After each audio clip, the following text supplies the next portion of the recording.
Well, hello, hello.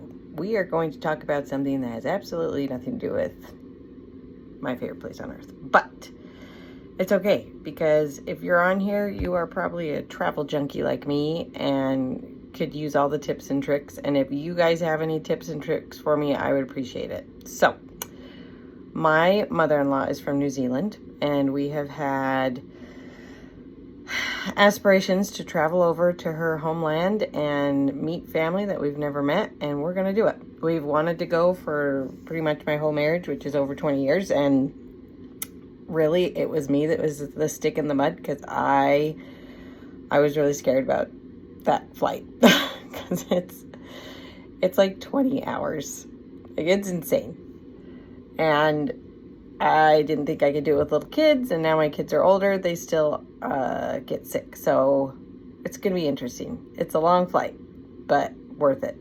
So I'm going to give you what I have learned so far, and I will include in the comments below a couple of like flight items that my friend who long distance travels all the time recommended to me. The inflatable one isn't allowed on all airlines.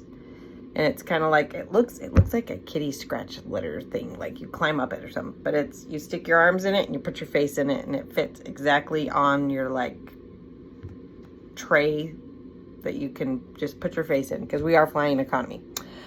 The other thing you can use on any airlines, and it straps to your seat across your eyes, and you hold your head up against the seat, which I think is great. My thing is if I'm going to do that, I need the tape that'll tape my mouth shut, because I know I'd be like this, like asleep like that. So if you have any other tricks to sleeping on a plane, because it'll be a long flight, it'll be okay.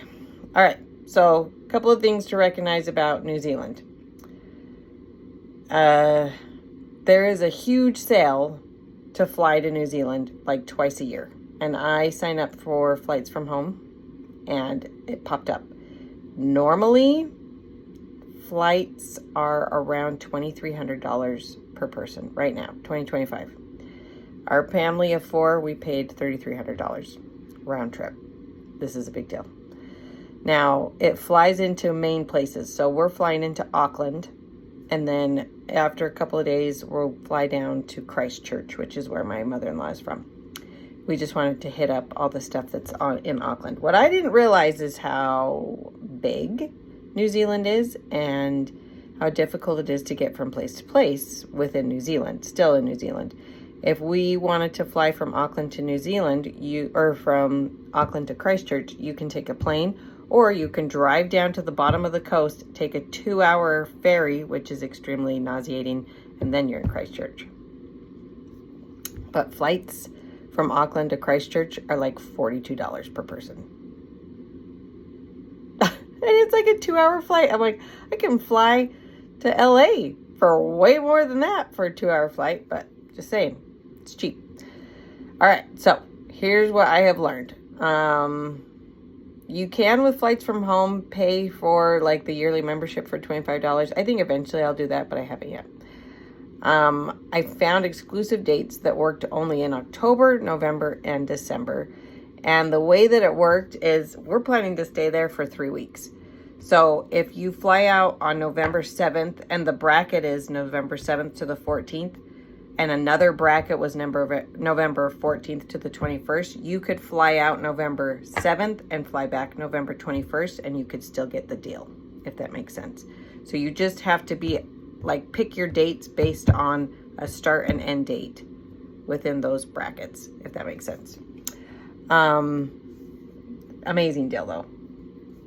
And we're staying for the most part with family, because half of my husband's family lives in New Zealand in different parts. So we're staying with people when we're in Auckland. We're staying with people when we're in Christchurch, which is such a blessing, because we did have to find a place in Auckland for a little bit. And oh my gosh, it was difficult and expensive. So I do recommend using like an Expedia or something like that, because booking directly through the hotel was extremely expensive. And we are a family of 4. We are like the cookie cutter amount that you need for a hotel room. And in Auckland, and I don't know if it's because the buildings are you know, very tight and smaller quarters, but they accommodate 1 to 2 people in most of their hotels that I was able to find. It was like, I don't know what is happening during the time of year that we're going, but it was rough and it was expensive to try and find like 2 queen beds. Real rough. Hard to find. Like, I could find a queen or a double, and that was it. And I'm like, my babies can't sleep on the floor.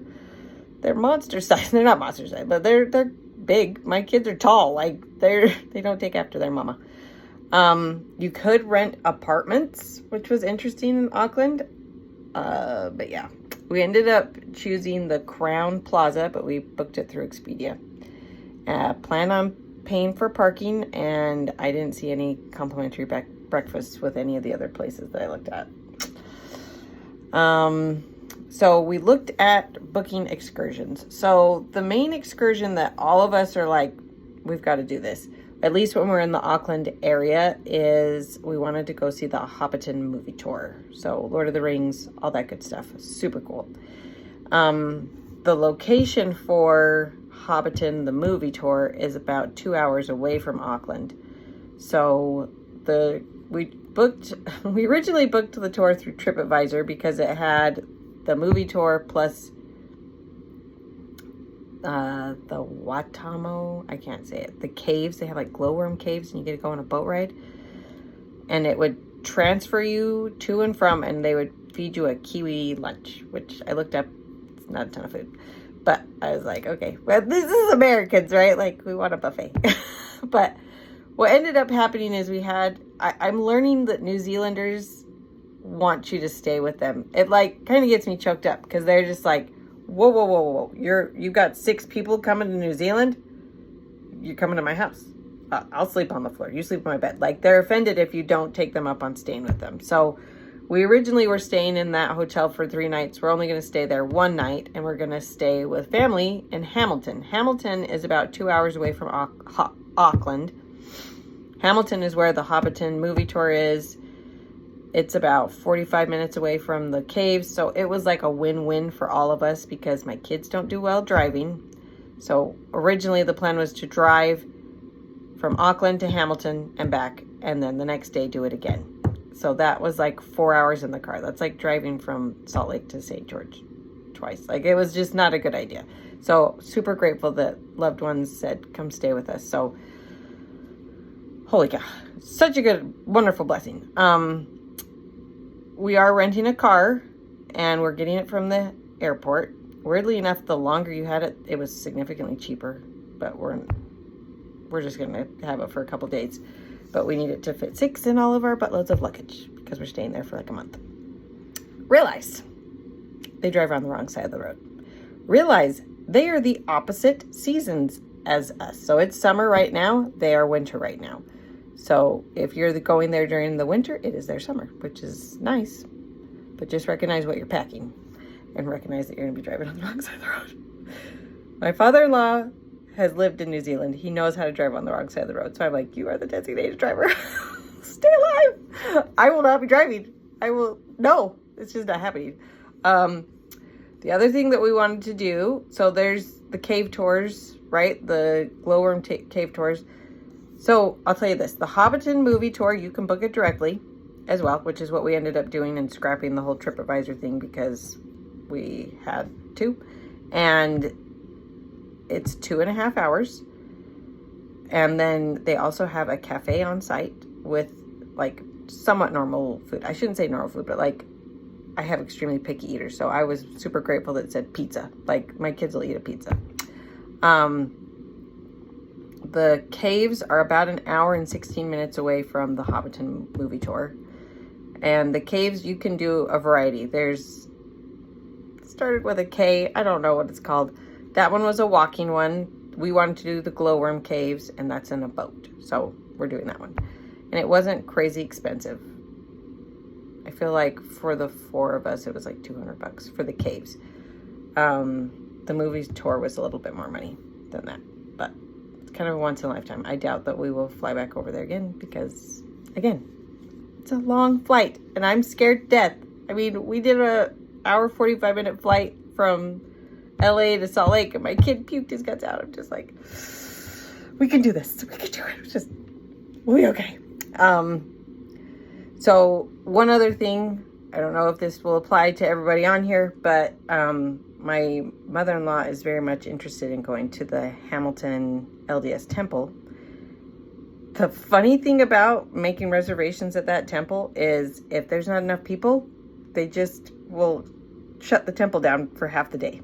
So recognize that if you're going to that temple, which is the oldest one in New Zealand, you're looking at like 8 to noon is your time frame. So again, super grateful that we're staying down there so we don't have to drive for 2 hours and hopefully make it on time to some sort of an activity there. Anyway, amazing things that I'm learning about Christchurch, which is where we will be spending the majority of our time. It is absolutely stunning. I mean, they filmed all of Lord of the Rings in New Zealand because it is beautiful and picturesque and wild and raw and just unique. They have beaches and huge snowy mountains and all that sort of thing. They have train rides. You can drive up the coast. You can take a train to the Alps. And the great thing is my mother-in-law told me you can walk up and book it that day. Like, it's not something that is gonna be like my Alaskan cruise. I booked stuff 10 months in advance. This, I can walk up and just book it. I can just walk up and pay for it that day. Here's some of the things that we are hoping to do while we're there. Ziplining, because why not? Hiking. The hikes I've looked up, they're stunning. Boar and eel hunting. My husband remembers doing that when he was a kid. Apparently hunting in New Zealand is all year round. They have, yeah. I was like, okay. Driving up the coast, taking the train to the Alps, going to a rugby game, trolley ride, beaches, canoeing on the Avon River, museums, zoos, aquariums, agricultural theater, horse racing. There's an adventure play park, a farmer's market. There's this ball that you go down a hill in. I think I'll be skipping that because I was like, that looks dangerous and I'm bionic. I have a metal hip. But like, it's just going to be amazing. And the fact that we get to make these memories with our family is what I'm most excited for. But if you have ever traveled to New Zealand and have anything that you're like, yes, you need to go to this, please let me know in the comments below. If you have any tips for surviving sleeping on a plane for hours and hours. I mean, I've slept, I think the longest flight I've done was to Hawaii. And I slept a little bit, but not much. So, fingers crossed. Any more information that I find or when we get back and I can tell you more and what I wish I had done differently, I will be happy to let you know. But like and subscribe and I'll keep letting you know about my fun travel activities.